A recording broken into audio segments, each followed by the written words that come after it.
Journalist Bob Woodward has a new book that exposes some of the behind-the-scenes dirt on the Trump White House. Here's one of the most interesting and important pieces of information that we learned.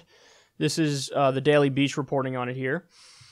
Cohn, Gary Cohn, stole papers from Trump's desk to prevent NAFTA withdrawal. In an effort to curb the president's most dangerous impulses, Trump's former chief economic advisor, Gary Cohn, swiped multiple official documents from the president's desk so he wouldn't sign them, according to Woodward. I stole it off his desk, Cohn told an associate of a document withdrawing the U.S. from a crucial trade deal with South Korea. Per the excerpts reviewed by CNN, I wouldn't let him see it. He's never going to see that document. Gotta protect the country. Cohn also allegedly removed from the Oval Office a notification letter to withdraw from the North American Free Trade Agreement, worried about the economic repercussions of pulling out. Eager to withdraw from the international trade deal, Trump told former White House aide Rob Porter, "Why aren't we getting this done? Do your job. It's tap, tap, tap. You're just tapping me along. I want to do this." When Porter consulted Cohn about the request, Cohn told him not to worry, allegedly replying, "I can stop this. I'll just take the paper off his desk."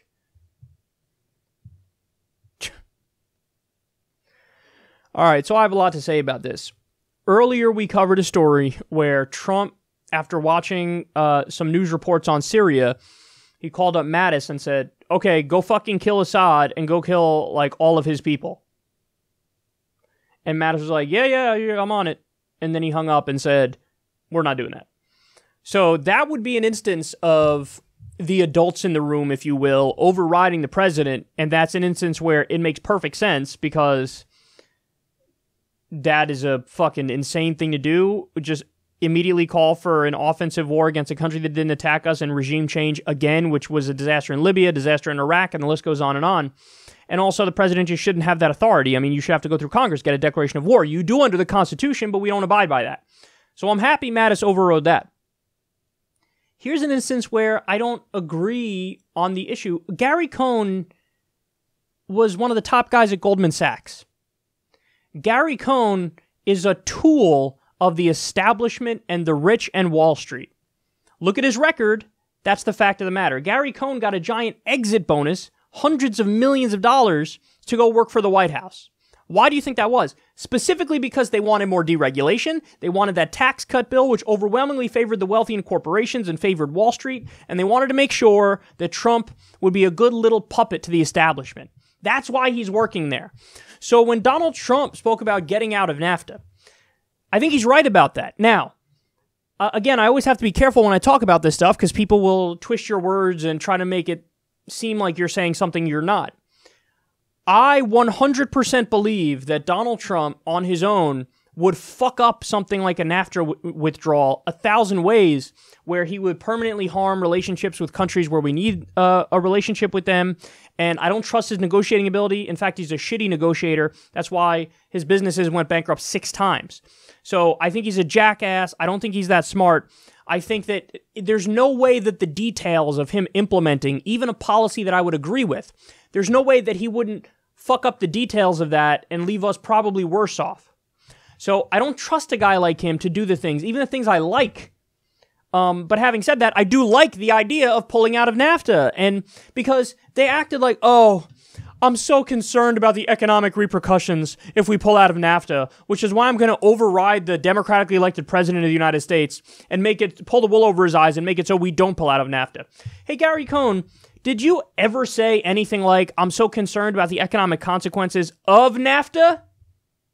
No, you never said that one, did you? You never spoke about the fucking absolutely obliterated former factory towns in the Rust Belt that had good-paying union jobs outsourced to, to Mexico and elsewhere, where they have people doing work for a quarter of the price, and it's a race to the bottom, where you have unemployment skyrocket in the U.S., good-paying jobs leaving the country, and we exploit labor elsewhere. You never spoke about that. You never spoke about the factory workers who were obliterated by NAFTA and the other trade deals. But now all of a sudden you're concerned about the economic consequences of pulling out of NAFTA. Why?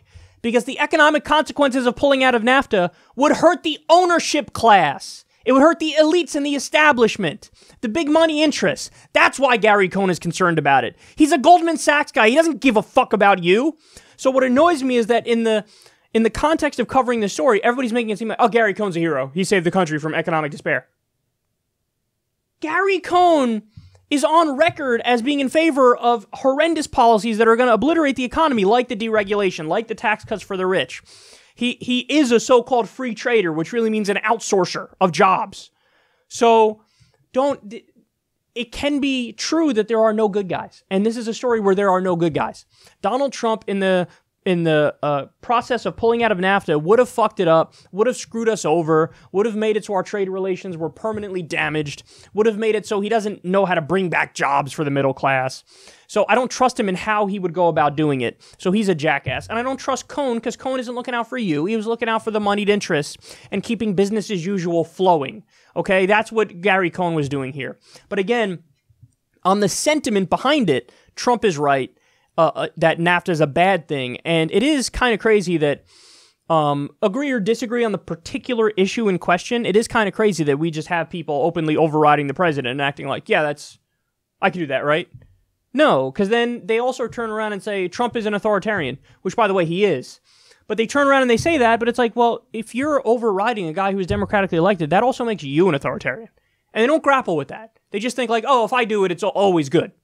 But no, it's not. That's not true. So this is a weird story. I think the details of this one are concerning. I agree with Mattis overriding Trump so that we don't go to war. I don't agree with Cohn overriding Trump so that he doesn't pull out of NAFTA, which is, by the way, a campaign promise he made and he should stick to. Again, I think that when he tries to follow through with it, he's going to fuck it up. But I still think we need to be out of NAFTA either way.